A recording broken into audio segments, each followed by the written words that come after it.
Keenan Allen actually got traded last night to the Chicago Bears for a 4th-round pick from the Los Angeles Chargers. And this was something when it happened, I had to keep refreshing. I didn't know if this was a fake page or something like that. That's pretty much what I got from him. But this is something that 24 hours ago, Bears fans were pissed. What the fuck is Ryan Poles doing? And things like that. We were talking about in the group chat. All of us were upset. Mikey, I know you was upset. We were all everybody was upset. And then now we are feeling a much better position than we are now getting Keenan Allen. Mikey, man, what's your feelings on this actual trade and like what it says to you about, what Ryan Poles is going to do? Man, I mean, I was shocked because I had told my girl, I was like, all right, no more phone. I put my phone down and we were watching some bullshit fucking movie. And then I was like, you know what, let me get up and put the AC on. And I looked at my phone and right away, I got that alert. I think this is Ryan Poles telling you that he's going to set up his rookie quarterback with everything that he needs. Like we said, the opposite of what they did for Justin Fields. I mean, you add somebody, a multi-time Pro Bowler like Keenan Allen, to an already, wide receiver room with DJ Moore, like that's fucking crazy. Like realistically, that is a crazy 1-2 tandem. I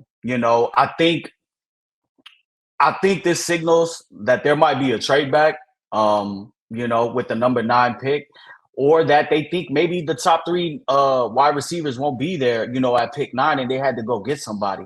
Either way, going ahead and getting in Keenan Allen, I want to see if they do an extension with him because, a 1-year deal, it is a little expensive for $23 million. Maybe if they can go ahead, give him a 2-year deal, reschedule that restructure that. But, I mean, you can't argue with that because we were talking about it, and I had tweeted it yesterday. That wide receiver room was looking very bad. You were looking at, before I laid down yesterday, it was DJ Moore, Velus Jones, Tyler Scott, and that was it. So now you add somebody like Keenan Allen, who is a 1, and now he's going to probably slide in as your 2 with DJ Moore as the 1. And then if you can add another person, like this has to be the best 1-2 tandem that we've had at wide receiver in our lifetime. I mean, I'm going to be 35 years old. I know the Brandon Marshall, Alshon Jeffrey combination was solid, but this is legit. Yeah, I think this is the best on paper, and I'm going to say on paper because – we don't know yet till we actually see it, but on paper, this is the best wide receiver unit we've ever seen.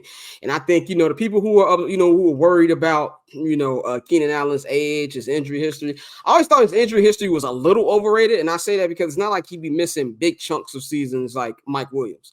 And that's was something where I wasn't really interested in Mike Williams, period. And I even said yesterday, Mikey, I was like, man, I wish they released Keenan Allen. And, I actually got what I wanted. But it puts him in a different situation because he's a number 1 wide receiver, but he's a number 2 with this team. And I think his go up and get it, ability, he's a great route runner, just like DJ Moore. It's the perfect complement to DJ Moore, and it helps free things up for the rest of the offense. Whether, I know they just signed, Dante Pettis, whether they go a wide receiver in the draft and you were able to get a Rome or, a Neighbors there to maybe, be the 3 guy. And then eventually when Keenan Allen does leave, that he'll be slot right in and take his place. I do believe there's going to be a short extension coming up. Nobody has told me this, so I'm not sourcing this or, saying I know for sure, but I'm guessing that there will be extension up. I don't think Ryan Poles would, as great as, as much as he cares about draft value, would give up a 4th-round pick. They own $5 million on Sunday. Yeah, they own $5 million on Sunday, and there's also the $18 million that he's got that the Bears have to pay as well. And it also kind of goes with the Justin Fields discussion as well. If you're going to pay that to Keenan Allen, you're not going to pick up that 5th-year option. So I love the deal. It's a great deal for me. And like we said earlier, DeAndre Swift is a good running back. He also is a pass catcher. You having Cole Kmet coming off a season year. And then you bring in Garrett Everett, who I thought was a very underrated signing. Yes. Definitely, being out here watching them play with the Chargers, that's going to be a great threat, great end zone threat for the Bears. But if I have to be honest, I think this signals a trade down, to be 100% real. There's a different There's a whole bunch of different ways they could go. They could go best player available, and, get a wide receiver or get defensive end or get offensive tackle. They could do that, or they could trade back. I know everybody talks about the haul. The real haul to me here is if you trade back for the 9th pick.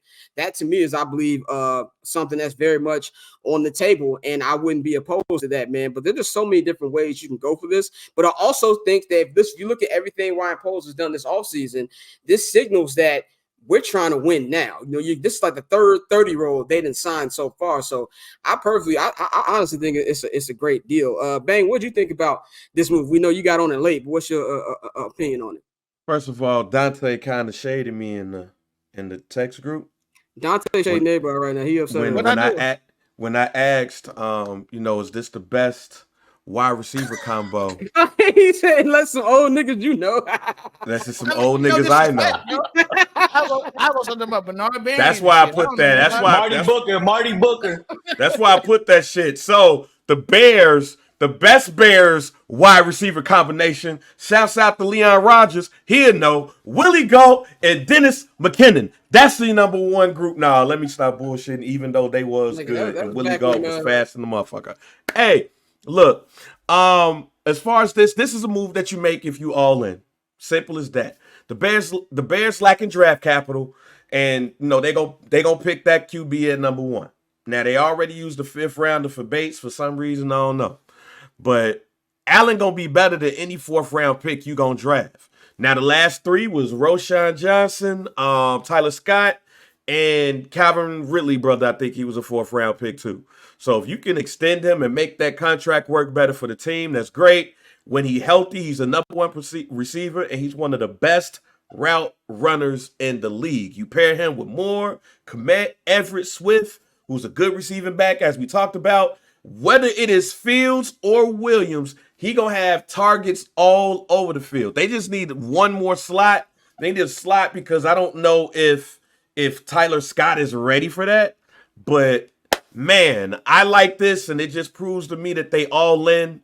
They see what we got in the North, and they see it for the taking. So, no, I love this. Dante, even though we know you hoping this is for Justin Fields, what do you think about this move?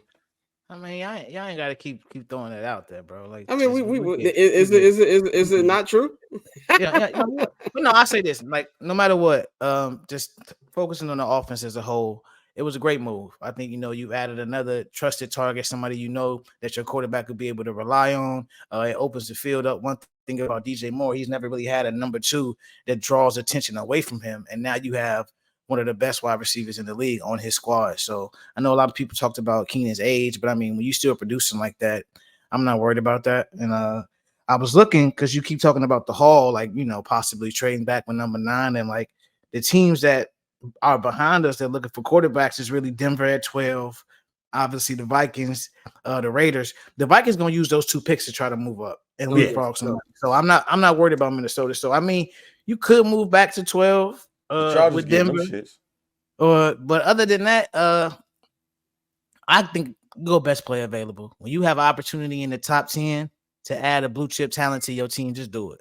Like, a lot of people will sit here and say, best player available. I mean, or talk about positional value and all of that. No, go best player available. So you want to call your shot. You've had an amazing free agent run so far. It was slow at times, but again, at the end of the day, when you take a step back and look at every piece he added at every level is exactly what you needed. We'll see what happens with the offensive line, but if one of those tackles is available at 9, that's where you go at 9. Because I mean, you want to protect whatever quarterback you have back there. So I think you go best player available at 9. You don't trade it. That paper on this player haters, old news, money on the other line, so I'm not gonna hold you. Money on the other line, so I'm not gonna